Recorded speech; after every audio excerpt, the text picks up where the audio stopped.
Assalomu alaykum. Zaryadchiga ko'rmadingiz hali? Aka, men seni yaxshi xonadondosh bo'lar. Akam aytgan gapni qo'llaymanmi? Non olib keldim, qayerga qo'ysam bo'ladi?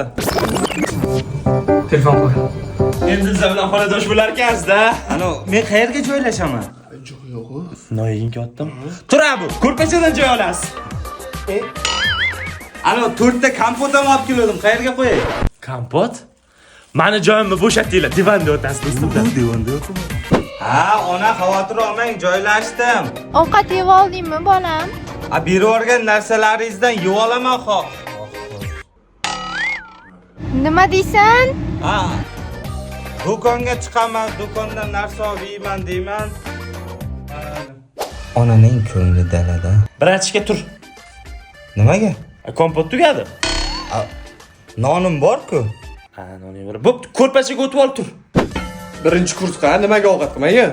O'zi yaqinda kelib joylashdi. Hali birinchi kurs. Biz ham birinchi kurs bo'lganmiz. Namuncha qiynaysan bolani? Aka, kirlaringizni yuvib qo'ydim. Voy, mana biz. Tur endi ovqat qil.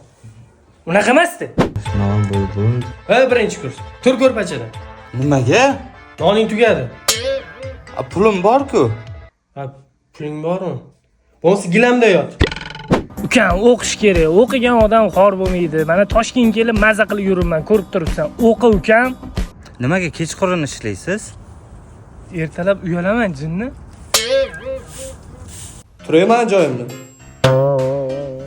Pulim tugadim. Ha, tugadi. Aya, meni yaxshi sharoitlarda yashashim xohlaysizmi? Xohlayman, bolam. Bo'lmasa 4 ta kompot berib yuboring.